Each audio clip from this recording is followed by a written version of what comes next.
സഹോദരീ സഹോദരന്മാരെ, രൂപാന്തരപ്പെടുക എന്ന വിഷയത്തെക്കുറിച്ചാണ് ഈ മണിക്കൂറിൽ നാം മനസ്സിലാക്കാൻ പരിശ്രമിക്കുക. രൂപാന്തരപ്പെടുക എന്നതാണ് പരമപ്രധാനം. റോമാലേഖനത്തിൻ്റെ 8-ാം അധ്യായം 3-ാം തിരുവചനത്തിൽ നാം ഇപ്രകാരം വായിക്കുന്നുണ്ട്: ദൈവം നമ്മുടെ പക്ഷത്തെങ്കിൽ ആര് നമുക്ക് എതിര് നിൽക്കും? ഒരു കീഴ് ജീവനക്കാരൻ്റെ ജോലിയിലുള്ള സാമർഥ്യത്തെ അയാളുടെ ഏറ്റവും ഉയർന്ന മേലധികാരി അംഗീകരിക്കുന്നുവെങ്കിൽ അയാളെ ആരെങ്കിലുമൊക്കെ നിന്ദിച്ചതുകൊണ്ടോ താഴ്ത്തിക്കെട്ടിയതുകൊണ്ടോ അയാൾക്ക് വലിയ ബുദ്ധിമുട്ടുകളൊന്നും തോന്നില്ല. അതുപോലെ ദൈവം നീതീകരിക്കുന്ന ഒരാളുടെ മേൽ ആർക്കാണ് കുറ്റം ആരോപിക്കാൻ സാധിക്കുക? ആരാണ് അയാളെ ചോദ്യം ചെയ്യാൻ ധൈര്യപ്പെടുക? ആർക്ക് അതിന് ധൈര്യമുണ്ടാകും എന്ന് ഞാനും നിങ്ങളും മനസ്സിലാക്കേണ്ടിയിരിക്കുന്നു. കാരണം ദൈവം നീതീകരിച്ചു എന്ന അറിവാണ് നമ്മുടെ വിശ്വാസത്തിന് അടിസ്ഥാനമായി നിലകൊള്ളുന്നത്. ദൈവത്തോടുള്ള യോജിപ്പാണ് വിശ്വാസം. ഞാൻ ആവർത്തിക്കുന്നു, ദൈവത്തോടുള്ള മനുഷ്യൻ്റെ യോജിപ്പാണ് വിശ്വാസം എന്നത്. ദൈവത്തോടുള്ള യോജിപ്പ് നമ്മുടെ അറിവിൻ്റെ അടിസ്ഥാനത്തിലാണ്. ദൈവം എന്നെ നീതീകരിക്കും, ദൈവം എൻ്റെ കൂടെയുണ്ട്, ദൈവം എന്നോട് ചേർന്ന് നിൽക്കുന്നു എന്നുള്ള അറിവ് എന്നെ നീതീകരിക്കാൻ തക്കതാണ്, എന്നെ രൂപാന്തരപ്പെടുത്താൻ തക്കതാണ്. അതുകൊണ്ട് പ്രിയപ്പെട്ടവരെ, നമ്മളെ ദൈവവുമായി രമ്യതപ്പെടുത്തുന്ന നീതിയുടെ പ്രവൃത്തിയിലാണ് നമുക്ക് ദൈവരാജ്യം ലഭിക്കുകയും നമുക്ക് വേണ്ടി നഷ്ടം സഹിക്കുകയും ചെയ്യുന്ന യേശുവിൻ്റെ പ്രവൃത്തിയിലാണ് നമ്മുടെ പാപത്തിൻ്റെ മോചനം. നമ്മുടെ പാപത്തിൻ്റെ മോചനം ഇരിക്കുക നമ്മെ ദൈവവുമായി രമ്യതപ്പെടുത്തുന്ന നീതിയുടെ പ്രവൃത്തിയിലാണ്. നീതിയുടെ പ്രവൃത്തി എന്ന് വച്ചാൽ നമുക്ക് സ്വർഗരാജ്യം ലഭ്യമാക്കുകയും നമുക്ക് വേണ്ടി നഷ്ടം സഹിക്കുകയും ചെയ്യുന്ന യേശുനാഥൻ്റെ പ്രവൃത്തിയിലാണ്. ഇതാണ് നമ്മുടെ പാപമോചനത്തിൻ്റെ അടിസ്ഥാനം. ഇപ്രകാരം ചിന്തിക്കുമ്പോൾ എൻ്റെ പാപമോചനം എൻ്റെ പരിഹാര പ്രവൃത്തിയല്ല, മറിച്ച് യേശുവിൻ്റെ പരിഹാര പ്രവൃത്തിയെ ആശ്രയിച്ചാണ് ഇരിക്കുന്നത്. എൻ്റെ സഹോദരൻ്റെ അല്ലെങ്കിൽ സഹോദരിയുടെ പാപമോചനം എൻ്റെ പ്രവൃത്തിയെ കൂടെ ആശ്രയിച്ചാണിരിക്കുക. എങ്ങനെയാണ് എൻ്റെ സഹോദരങ്ങളുടെ പാപമോചനം എൻ്റെ പ്രവൃത്തിയെ ആശ്രയിച്ചിരിക്കുന്നത് എന്ന് നിങ്ങളിപ്പോൾ ചിന്തിക്കുന്നുണ്ടാകും. പ്രിയപ്പെട്ടവരെ, ഒരു വ്യക്തി എനിക്കെതിരെ ചെയ്ത തെറ്റ് ആ വ്യക്തിക്കെതിരായി പരിഗണിക്കാതെ ആ വ്യക്തിയെ നീതീകരിച്ചുകൊണ്ട് യേശുവിൻ്റെ കുരിശിലെ സ്നേഹം ഞാൻ ആവിഷ്കരിക്കുമ്പോൾ എന്നിലൂടെ ദൈവത്തിൻ്റെ നീതീകരിക്കുന്ന സ്നേഹം ആ വ്യക്തിയിലേക്ക് എത്തുന്നു. അപ്പോൾ അറിയാതെ തന്നെ അവർ ദൈവത്തോട് ഒട്ടിച്ചേരുന്നു. അവിടെയാണ് എൻ്റെ സഹോദരങ്ങളുടെ പാപത്തിന് ഞാൻ പരിഹാരമാകുന്നത്. യേശുക്രിസ്തു എൻ്റെ പാപങ്ങൾക്ക് പരിഹാരം ചെയ്തു എന്ന അറിവിലൂടെ സഹോദരങ്ങളുടെ പാപത്തിന് പരിഹാരമാകുന്ന എൻ്റെ ഈ പ്രവൃത്തി വീണ്ടെടുപ്പിൻ്റെ പ്രവൃത്തിയാണ്. ഞാൻ എൻ്റെ സഹോദരങ്ങൾക്ക് വേണ്ടി യേശുക്രിസ്തു എന്നെ നീതീകരിച്ചതുപോലെ, എൻ്റെ പാപങ്ങൾ ക്ഷമിച്ചതുപോലെ മറ്റുള്ളവർക്ക് വേണ്ടിയുള്ള പരിഹാര പ്രവൃത്തി ചെയ്യുന്നു. ഇപ്രകാരം യേശു എന്നോട് പ്രകടിപ്പിച്ച സ്നേഹം അതേ രീതിയിൽ അവിടുത്തേക്ക് തിരികെ നൽകണമെന്നുള്ള മനുഷ്യൻ്റെ ആഗ്രഹം പൂർത്തീകരിക്കപ്പെടുന്നു. സ്നേഹം സ്വാഭാവികമായി തന്നെ പ്രതിസ്നേഹത്തിന് ദാഹിക്കുന്നതാണെങ്കിലും എനിക്കെൻ്റെ യേശുവിനോട് പ്രതിസ്നേഹം പ്രകടിപ്പിക്കാൻ യേശു ശരീരത്തോടുകൂടെ എൻ്റെ അടുക്കൽ ഇന്നില്ല. അപ്പോൾ നമ്മൾ എന്തു ചെയ്യും? അവിടെയാണ് കർത്താവ് പറഞ്ഞത്, നീ എൻ്റെ നാമത്തിൽ നിന്റെ സഹോദരനോട് സ്നേഹം പ്രകടിപ്പിച്ചാൽ മതി. നിന്നെ സ്നേഹിക്കുന്നത് പോലെ നീ നിന്റെ അയൽക്കാരുടെയും സ്നേഹിക്കുക എന്ന് ദൈവകൽപ്പനകൾ പറയുന്നുണ്ടല്ലോ. എൻ്റെ ഈ എളിയവരിൽ ഒരുവന് നീ ഒരു പാത്രം വെള്ളം കൊടുത്താൽ അത് എനിക്കാണ് നീ നൽകുന്നത് എന്ന് നമുക്ക് വ്യക്തമാവുകയാണ്. ഇപ്രകാരം ദൈവികമായ നന്മ ഉളവാക്കുന്ന ഈ പ്രവൃത്തി എൻ്റെ ജീവിതത്തിലൂടെ ചെയ്യുന്നതിന് വേണ്ടി ഞാൻ പരിശ്രമിക്കുമ്പോൾ ഞാൻ രൂപാന്തരപ്പെടുന്നു, സഹോദരങ്ങളെ ദൈവത്തിങ്കലേക്ക് അടുപ്പിക്കുന്നു എന്ന് വരും. ഇപ്രകാരം ഞാൻ എൻ്റെ സഹോദരങ്ങളോട് കാണിക്കുന്ന സ്നേഹത്തിന് എനിക്ക് പ്രതിസ്നേഹം ആവശ്യപ്പെടാൻ കഴിയുമോ? ഇതാണ് അടുത്ത ചോദ്യം. ഞാൻ എൻ്റെ സഹോദരങ്ങളോട് കാണിക്കുന്ന സ്നേഹത്തിന് ഒരു പ്രതിസ്നേഹം വേണം എന്ന് എനിക്കെങ്ങനെ ആവശ്യപ്പെടാൻ കഴിയും?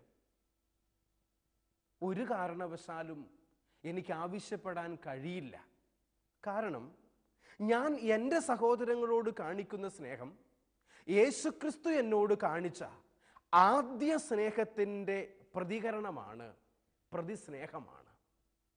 അപ്പോൾ ഞാൻ എൻ്റെ സഹോദരങ്ങളോട് പ്രതിസ്നേഹം ആവശ്യപ്പെടാനോ അതിനായി ആഗ്രഹിക്കാനോ പാടില്ല. മറിച്ച് എൻ്റെ സഹോദരനെ സംബന്ധിച്ചിടത്തോളം എൻ്റേത് എൻ്റെ സഹോദരനോടുള്ള ആദ്യ സ്നേഹമാകയാൽ അതിനനുസൃതമായ ഒരു പ്രതികരണം ഉണ്ടാകാതിരിക്കാനും കഴിയില്ല. ഇപ്രകാരം എല്ലാ ആദ്യ പ്രവൃത്തിയും പ്രതിപ്രവൃത്തിക്ക് നിർബന്ധിക്കുന്നതാണ്. എവറി ആക്ഷൻ ഹാസ് ആ റിയാക്ഷൻ എന്ന് നമ്മൾ സാധാരണ ഇംഗ്ലീഷിൽ പറയാറുണ്ട്. എല്ലാ പ്രവൃത്തിക്കും ഒരു പ്രതിപ്രവർത്തനമുണ്ട്. ഞാൻ വായുവിൽ മർദ്ദിച്ചാൽ അതിൻ്റെ സമ്മർദ്ദം തിരിച്ചുണ്ടാകുന്നത് പോലെ പ്രവൃത്തി എന്തു തന്നെയായാലും ആ ചെയ്യുന്ന പ്രവൃത്തിക്ക് നന്മയായാലും തിന്മയായാലും ഒരു പ്രതിപ്രവർത്തനമുണ്ട് എന്ന് ഞാനും നിങ്ങളും മനസ്സിലാക്കേണ്ടിയിരിക്കുന്നു. ഇപ്രകാരം യേശുക്രിസ്തുവിൻ്റെ ആദ്യ സ്നേഹം അനുഭവിച്ചതിൻ്റെ പ്രതിപ്രവർത്തനമാണ് നമ്മിൽ ഉണ്ടാകേണ്ടത്. യേശുക്രിസ്തുവിൻ്റെ ആദ്യ സ്നേഹം അനുഭവിച്ചതിൻ്റെ പ്രതിപ്രവർത്തനം എന്നിലും എന്നെ കേൾക്കുന്ന നിങ്ങളിൽ എല്ലാവരിലും ഉണ്ടാകണം. കാരണം യേശുക്രിസ്തുവിൻ്റെ അനുരഞ്ജനത്തിൻ്റെ സന്ദേശം സ്വീകരിക്കുന്ന എനിക്ക് അത് സ്വാതന്ത്ര്യമരുളിയെങ്കിൽ ആ സന്ദേശം പ്രവൃത്തിയിലൂടെയും പ്രബോധനത്തിലൂടെയും എൻ്റെ സഹോദരങ്ങൾക്ക് കൊടുക്കാൻ ചുമതലപ്പെട്ടവനാണ്, ബാധ്യസ്ഥനാണ് ഞാൻ. സ്നേഹിക്കാൻ ആരുമില്ലാതെ വഴിയരികിൽ ഈച്ചയാർത്ത് കിടക്കുന്ന മനുഷ്യനെ യേശുവിന് പകരമായി കണ്ട് ഞാൻ പരിചരിക്കണം. മദർ തെരേസയും വിശുദ്ധ വിൻസെന്റ് ഡി പോളും ചെയ്തതൊക്കെയും ഇപ്രകാരം മറ്റുള്ളവർക്ക് വേണ്ടി നന്മ ചെയ്തു കൊടുത്ത് യേശുനാഥനെ പോലെ അവരെ പരിചരിച്ച് ദൈവീകമായ അനുഗ്രഹം പ്രാപിച്ചു എന്നുള്ളതാണ്. താൻ ഇങ്ങനെയുള്ള മനുഷ്യരെ സ്നേഹിച്ചാൽ ദൈവം തന്നെയും സ്നേഹിക്കുമെന്ന താല്പര്യത്തിൻ്റെ അടിസ്ഥാനത്തിലാണ് ഞാൻ ഈ പ്രവൃത്തി ചെയ്യുന്നത് എങ്കിൽ മനസ്സിലാക്കുക, നമുക്ക് തെറ്റിപ്പോയി. കാരണം എന്താണെന്നറിയാവോ? ദൈവം നമ്മെ സ്നേഹിക്കുന്നത് കൊണ്ട് യേശുവിൻ്റെ സ്നേഹത്തിൻ്റെ നിർബന്ധപൂർവമായ പ്രേരണ കൊണ്ട് അങ്ങനെ ഒരു പ്രവൃത്തിക്ക് നാം മുതിരുകയാണെങ്കിലേ അത് എനിക്ക് ആനന്ദദായകമായി മാറുകയുള്ളൂ.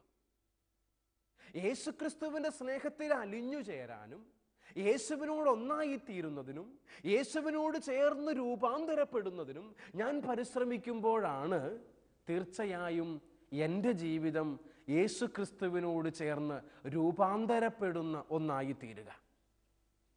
അപ്രകാരം പ്രിയപ്പെട്ട സഹോദരീ സഹോദരന്മാരെ, ദൈവം നമ്മോട് സ്നേഹം കാണിക്കണമെന്ന താല്പര്യത്തോടെ മനഃപൂർവം ചെയ്യുന്നതാകാതെ യേശുവിൻ്റെ നമ്മോടുള്ള ആദ്യ സ്നേഹത്തിൻ്റെ പ്രതിപ്രവർത്തനമാകണം നമ്മുടെ പ്രവൃത്തി. യേശു നമ്മെ ആദ്യം മുതൽ സ്നേഹിച്ചു എന്ന് യോഹന്നാൻ ശ്ലീഹായുടെ 1-ാം ലേഖനത്തിൻ്റെ 4-ാം അധ്യായം 19-ാം തിരുവചനം വ്യക്തമാക്കുന്നുണ്ട്. 1 യോഹന്നാൻ 4:19 യേശു കർത്താവ് ആദ്യം മുതൽ നമ്മെ സ്നേഹിച്ചു എന്ന് നമുക്കറിയാം. ഭക്തി, പരസ്നേഹം, ജീവകാരുണ്യ പ്രവർത്തനം, സുവിശേഷ പ്രവർത്തനം എന്നിവയൊക്കെ ആ ആദ്യ സ്നേഹത്തോടുള്ള പ്രതിപ്രവർത്തനമാണ്.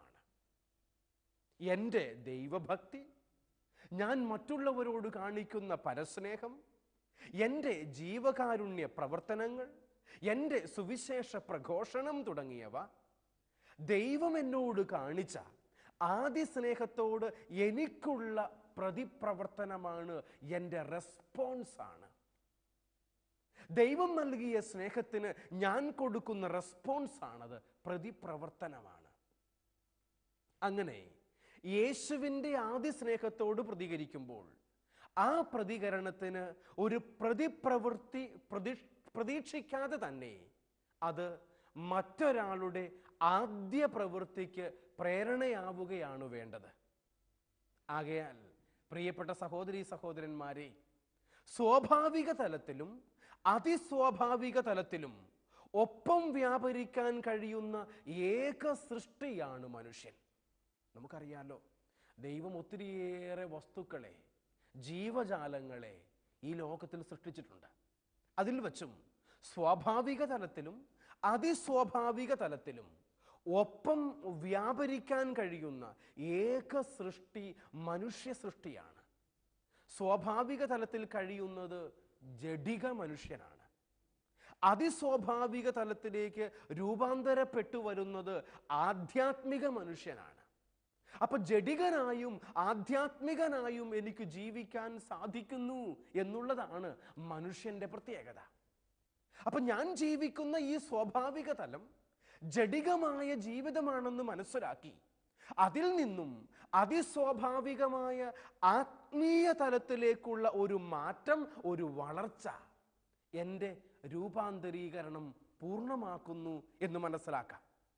കാരണം പ്രിയപ്പെട്ടവരെ, ജലത്താലും പരിശുദ്ധാത്മാവിനാലും വീണ്ടും ജനിച്ച് രൂപാന്തരപ്പെട്ടാണ് അതിസ്വാഭാവിക തലത്തിലേക്ക് എത്തിച്ചേരാനായി സാധിക്കുക.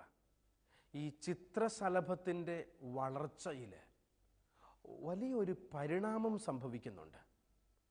പുഴുവായിരിക്കുമ്പോൾ ചിത്രശലഭത്തിന് പറക്കാൻ കഴിയില്ല. താൻ ശേഖരിക്കാൻ അറിയാവുന്നവനല്ല. ചിത്രശലഭമായി രൂപപ്പെട്ടു കഴിഞ്ഞാൽ പറക്കാൻ ആവശ്യപ്പെടാതെ തന്നെ അത് പറക്കുകയും തേൻ ശേഖരിക്കുകയും ചെയ്യും.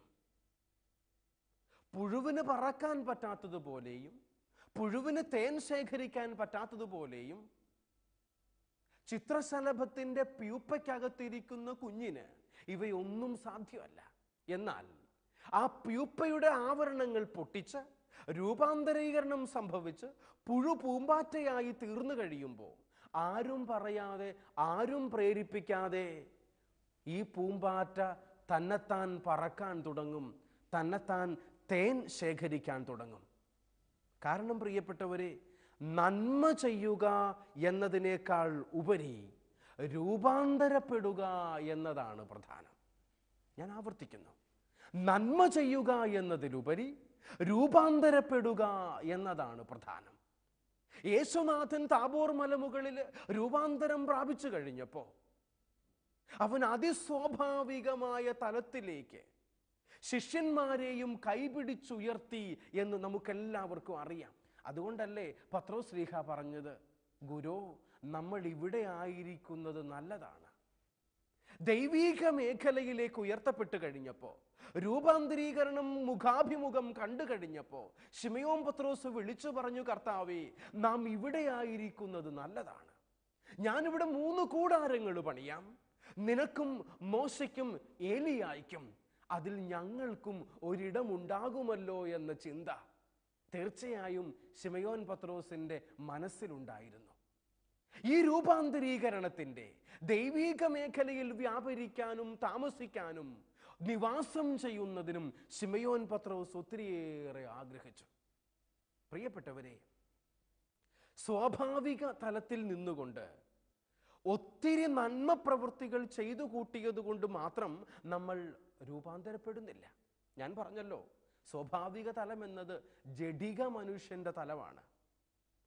നമ്മിൽ പലർക്കുമുള്ള ഒരു തെറ്റിദ്ധാരണയാണിത്. ഞാൻ ഒത്തിരി നന്മ ചെയ്തിട്ടുണ്ടല്ലോ, പിന്നെ എന്തുകൊണ്ടാണ് ഞാൻ രൂപാന്തരീകരണം പ്രാപിക്കാത്തത്?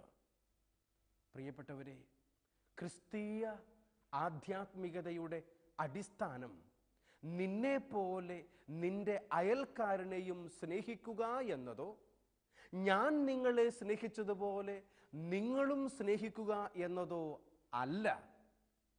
ഞാൻ നിങ്ങളെ സ്നേഹിച്ചതുപോലെ പരസ്പരം സ്നേഹിക്കാൻ നിങ്ങൾ രൂപാന്തരപ്പെടുക എന്നതാണ്. ഇതാണ് ക്രിസ്തീയ ആധ്യാത്മികതയുടെ അടിസ്ഥാനം. ഞാൻ നിങ്ങളെ സ്നേഹിച്ചതുപോലെ പരസ്പരം സ്നേഹിക്കാൻ നിങ്ങൾ രൂപാന്തരപ്പെടണമെന്നതാണ് ക്രിസ്തീയ ആധ്യാത്മികതയുടെ അടിസ്ഥാനം. ആകയാൽ ജലത്താലും പരിശുദ്ധാത്മാവിനാലും വീണ്ടും ജനിക്കാതെ ഒരുവനും ദൈവരാജ്യം കാണാൻ കഴിയുകയില്ല എന്നാണല്ലോ യേശുനാഥൻ പറഞ്ഞത്. ആ രൂപാന്തരീകരണമാണ് നമുക്ക് ആവശ്യം. ജലത്താലും പരിശുദ്ധാത്മാവിനാലുമുള്ള രൂപാന്തരീകരണം.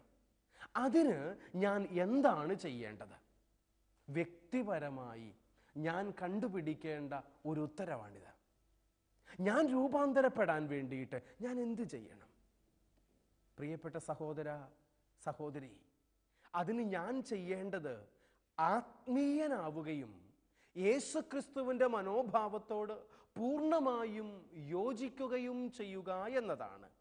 കാരണം യേശുവിൻ്റെ വചനമെന്നാൽ യേശു തന്നെയാണ്. യേശു പറഞ്ഞു, നിങ്ങൾ ആത്മാവിനാലും ജലത്താലും രൂപാന്തരീകരണം സംഭവിച്ചിരിക്കണം. ഇപ്രകാരം ചിന്തിച്ചു കഴിയുമ്പോൾ യേശുവിൻ്റെ വചനം എന്നാൽ യേശു തന്നെയായതുകൊണ്ട് യേശുവിൻ്റെ വചനമനുസരിക്കുക എന്ന് പറഞ്ഞാൽ ദൈവത്തിൻ്റെ വചനത്തിൻ്റെ അടിസ്ഥാനത്തിൽ ജീവിതത്തിൽ മാറ്റം വരുത്തുക എന്നതാണ് സത്യം. അതുകൊണ്ട് പ്രിയപ്പെട്ടവരെ, യേശുവിൻ്റെ വചനത്തിലൂടെ വെളിപ്പെടുന്ന അഭിപ്രായവും യേശു തന്നെയാണ്. എന്നിലെ പഴയ മനുഷ്യൻ മുറുകെ പിടിക്കുന്നത് യേശുവിൻ്റേതല്ലാത്ത അഭിപ്രായങ്ങളെയാണ്. ഈ ലോകത്തിന് വേണ്ടി ജീവിക്കാൻ തീരുമാനിച്ചവർക്ക് ലോകത്തിൻ്റെ അഭിപ്രായങ്ങളും, യേശുവിന് വേണ്ടി ജീവിക്കാൻ തീരുമാനിച്ചവർക്ക് യേശുവിൻ്റെ അഭിപ്രായങ്ങളും ഉണ്ടാകും എന്നത് നമുക്കറിയാമല്ലോ. പൗലോസ് അപ്പോസ്തലൻ പറഞ്ഞില്ലേ, പുതിയ സൃഷ്ടിയാവുക എന്നതാണ് പരമപ്രധാനം. നിങ്ങളിൽ നവീകരണം സംഭവിക്കുക എന്നതാണ് യേശുക്രിസ്തുവിൽ നിങ്ങളെക്കുറിച്ചുള്ള എൻ്റെ ആഗ്രഹം. പ്രിയപ്പെട്ടവരെ, ഈ രൂപാന്തരീകരണം സംഭവിച്ചു കഴിയുമ്പോൾ യേശുനാഥന് വേണ്ടി ജീവിക്കാൻ ഞാൻ തീരുമാനിക്കുന്നു. യേശുവിൻ്റെ അഭിപ്രായങ്ങൾക്ക് ഞാൻ വില കൊടുക്കുന്നു. യേശുവിൻ്റെ അഭിപ്രായങ്ങൾ എൻ്റെ ജീവിതത്തിൽ ഏറ്റവും വലിയതായി, വിലയുള്ളതായി ഞാൻ കണക്കാക്കുന്നു എന്ന് നമുക്ക് മനസ്സിലാകും. ആവിലായിലെ അമ്മ ത്രേസ്യ ഈ ലോകം കണ്ട ഏറ്റവും വലിയ ഒരു വിശുദ്ധയാണ്. അമ്മ ത്രേസ്യ ഒരിക്കൽ ഇപ്രകാരം പറഞ്ഞു, വില പിടിച്ചത് കിട്ടാൻ വില കൊടുക്കണം. വില പിടിച്ചത് കിട്ടാൻ വില കൊടുക്കണം. വളരെ ചെറിയ അർത്ഥസമ്പൂർണമായ ഏതാനും ചില വാക്കുകൾ. വില പിടിച്ചത് കിട്ടാൻ വില കൊടുക്കണം.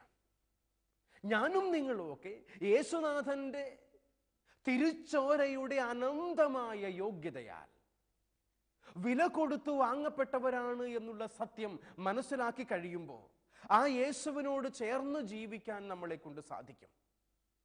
അപ്പൊ എനിക്ക് വേണ്ടി യേശുനാഥൻ വില കൊടുത്തു എങ്കിൽ ഞാൻ എപ്രകാരമാണ് ഈ ജീവിതത്തെയും മറ്റുള്ളവരെയും യേശുക്രിസ്തുവിന് വേണ്ടി നേടിയെടുക്കേണ്ടത് എന്നതായിരിക്കണം എൻ്റെ ചിന്തയിൽ ഒന്നാമത്തെ ഘടകം. സാധാരണഗതിയിൽ ഇങ്ങനെ പറയാറുണ്ട്, ചെറിയ മനുഷ്യര്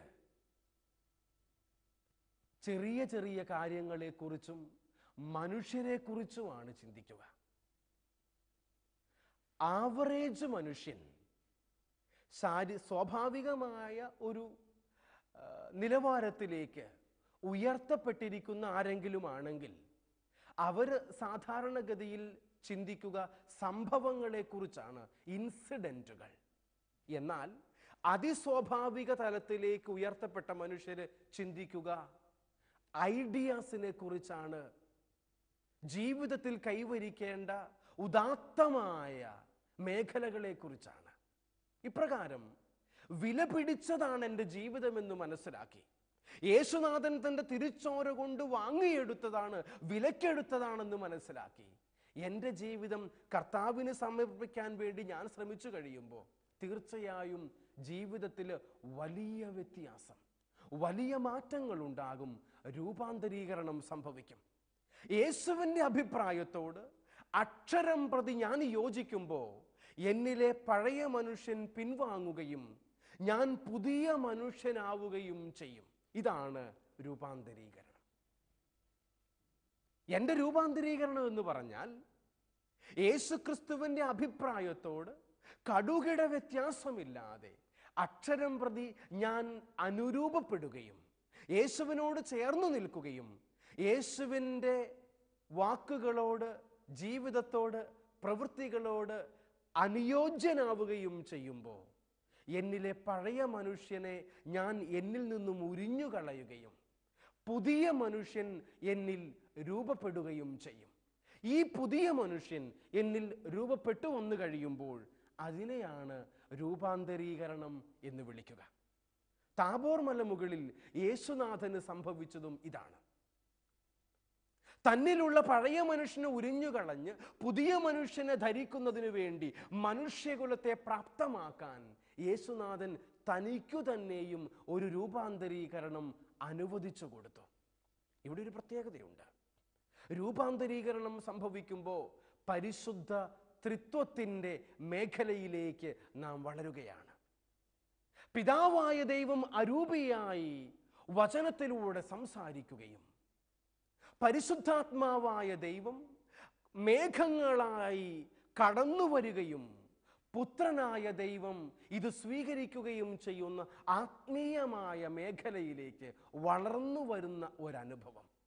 ഇപ്രകാരം പരിശുദ്ധ ത്രിത്വത്തിൻ്റെ മേഖലയിലേക്കുള്ള ഒരു വളർച്ച രൂപാന്തരീകരണം വഴിയായി സംഭവിക്കേണ്ട ഒന്നാണ് എന്ന് മനസ്സിലാക്കുക.